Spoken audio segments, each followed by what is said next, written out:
Hello everyone, welcome to my channel. कैसे हैं आप सब? मैं उम्मीद करता हूं कि आप लोग काफ़ी अच्छे होंगे।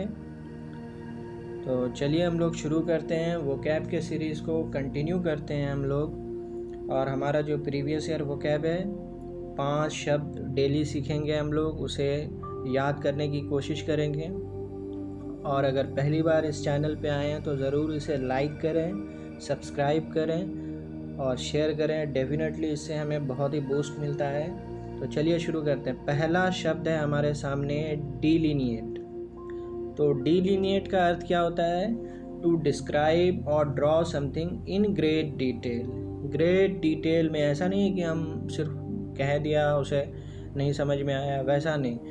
उसे एकदम समझाना ग्रेट डिटेल में, सामने वाले को बात एकदम क्रिस्टल क्लियर होना चाहिए, एकदम समझ में आ जाना चाहिए। या फिर to mark the boundary of something. Similar word में क्या होगा? टू डिस्क्राइब करना, डिपिक्ट करना, लेआउट प्रेजेंट करना, या एग्जाम्पलीफाई, पूरा एग्जाम्पल से उसको समझा दिए, सामने को समझ में आ गया बात। या इलस्ट्रेट, हम लोग के 10th क्लास के बुक में मैथमेटिक्स में RS अग्रवाल में रहता था इलस्ट्रेट एग्जाम्पल। तो इसका सेंटेंस में क्या होगा? The red Cliff line an agreement to delineate the border between India and Pakistan। तो रेड क्लिफ लाइन क्या है? एक एग्रीमेंट है। वो क्या कर रहा है? एग्रीमेंट बाउंड्री को शो कर रहा है कि ये इंडिया और पाकिस्तान का बॉर्डर है। तो इस पे ज़रूर सेंटेंस बनाएं। काफ़ी अच्छा शब्द है और हाई डिमांड है, ज़रूर आ सकता है ये। तो चलते हैं नेक्स्ट वर्ड है हमारे सामने मैनेस। मैनेस का अर्थ क्या होता है? ए पर्सन और thing that is likely to cause harm. ऐसा कोई चीज़ या कोई व्यक्ति लगे हमें कि वो हमें नुकसान पहुंचाने वाला है, तो उसको हम लोग कहेंगे मैनेस।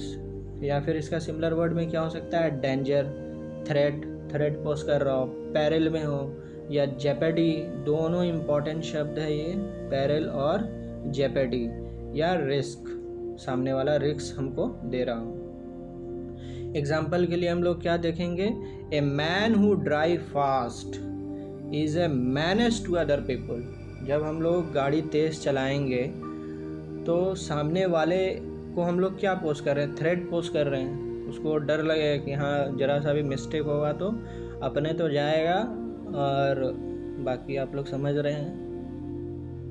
तो चलते हैं नेक्स्ट वर्ड में। Next word is occult. Occult का अर्थ क्या है? Connected with magic powers and that can not be explained by reason और साइंस। जब हम जो कनेक्टेड होता है मैजिक पावर वाला वर्ड या कोई चीज़, तो उसको हम लोग साइंस और रीज़न से उसको हम लोग एक्सप्लेन नहीं कर सकते हैं, क्योंकि मेजॉरिटी ऑफ द पीपल होता है वो इतना उसका ट्रस्ट होता है उस पर कि हम लोग कितनों साइंस से उसको प्रूव करते हैं, उसको रीज़न दे के समझा दें, एग्जाम्पल दे के ऐसा नहीं होता है। बिल्ली रास्ता काट दे फिर भी आप जा सकते हैं, ऐसा कुछ भी नहीं हो सकता, लेकिन वो नहीं माने। मतलब उसमें एक स्टबर्न की तरह एकदम जिद कि नहीं ऐसा है तो हम ऐसा नहीं करेंगे। बिल्ली रास्ता काट दिया मतलब हम नहीं जाएंगे, ये होता है। वहाँ पे कोई साइंस और रीज़न कोई काम नहीं आता है। सिमिलर वर्ड में देखते हैं मैजिक, सॉर्सरी, विचक्राफ्ट भी इम्पॉर्टेंट है, सॉर्सरी भी इम्पॉर्टेंट है, जादू करना बेसिकली। मैजिक, एसोटेरिक होता है। एसोटेरिक जो कि कोई डिफ़िकल्ट का सब्जेक्ट हो और उसको बहुत ही कम आदमी समझ पाते हैं। जैसे कि स्पेस टेक्नोलॉजी बहुत ही कम आदमी को पता है, बहुत ही उसके लिए विद्वान होना पड़ेगा, पढ़ना पड़ेगा, तभी जाके उस पर महारत हासिल होगा। तो वो एक एसोटेरिक है। कोई भी ऐसा टॉपिक हो, फिज़िक्स का बहुत ही वाइड में अगर हम लोग पढ़ रहे हैं, मैथमेटिक्स हो सकता है, या फिर कोई भी और टॉपिक जो कि एसोटेरिक लगे, कॉमन आदमी को वो समझ में नहीं आए, उसके लिए काफ़ी मेहनत करना पड़े, पढ़ना पड़े, तभी उस चीज़ को गेन कर सकते हैं, तो वो एसोटेरिक होता है। सुपर नेचुरल कह सकते हैं। सेंटेंस सिंपल सा है, he is interested in witchcraft and occult. चलते हैं नेक्स्ट वर्ड में। Next word is vindicate. Vindicate का अर्थ क्या होता है? To prove that somebody is not guilty when they have been accused of doing something wrong और इलीगल। फॉर एग्जाम्पल, कोई पकड़ा गया लेकिन वो निर्दोष है, लैक ऑफ एविडेंस के कारण वो पकड़ा गया। अब उसे उसके फैमिली वाले छुड़ाएंगे तो फैमिली वाले उसको क्या कर रहे हैं? वॉच फॉर कर रहे हैं कि हाँ ये गिल्टी नहीं है। तो वॉच फॉर करना, क्लियर, फ्री, फॉरगिव, एग्जेम्प्ट करना या फिर पार्डन करना। पार्डन कौन करते हैं? हमारे राष्ट्रपति करते हैं, माफ़ीनामा जिसको हम लोग कहते हैं। अब उनकी मर्जी है, वो सिचुएशन के अकॉर्डिंग पार्डन करते हैं। सेंटेंस में क्या होगा? How would you vindicate your failure to your family. Easy सा सेंटेंस है। चलते हैं नेक्स्ट वर्ड में। अगला शब्द है बेनेवोलेंस। बेनेवोलेंस का अर्थ क्या होता है? The quality of being kind and helpful. हमारे समाज में बहुत ऐसे व्यक्ति होते हैं जो कि बहुत ही हेल्पफुल होते हैं, काइंड होते हैं, जो गरीब होते हैं उन्हें मदद करते हैं, जो बच्चे पढ़ने के लिए जिन्हें पैसा नहीं है तो उन्हें फंड करते हैं, पैसा देते हैं, उसे पढ़ाते हैं। बेसिकली समाज में तरक्की लाने में उनका बहुत बड़ा रोल होता है। तो ऑल्ट्रिज्म दिखाना, जेनरोसिटी, चैरिटी करते हैं, काइंडनेस, लार्जेस्ट, फिलैंथ्रोपिस्ट।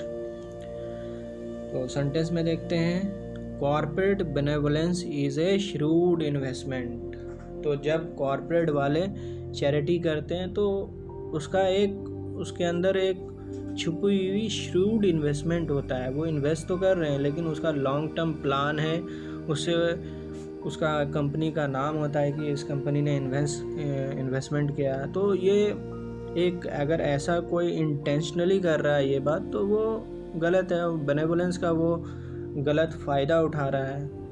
तो ऐसे व्यक्ति भी होते हैं जो कि श्रूड इन्वेस्टमेंट करते हैं बेनेवोलेंस के नाम पे, तो वो गलत है। तो ये है हमारा आखिरी शब्द। तो मिलते हैं हम लोग नेक्स्ट वीडियो में 5 शब्दों के साथ।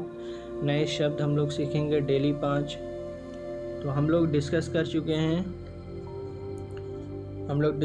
चुके हैं ये 5 वर्ड। पहला वर्ड हम लोग डिलिनिएट, जो इसका इम्पोर्टेंट वर्ड है ये menace, occult, vindicate, watch for करना, पार्डन करते हैं। इसमें हम लोग occult, sorcery, esoteric important word है, vindicate, watch for, pardon important है। और उसके बाद बेनेवोलेंस में ऑल्ट्रिज्म दिखाना, लार्जेस्ट इम्पॉर्टेंट वर्ड है।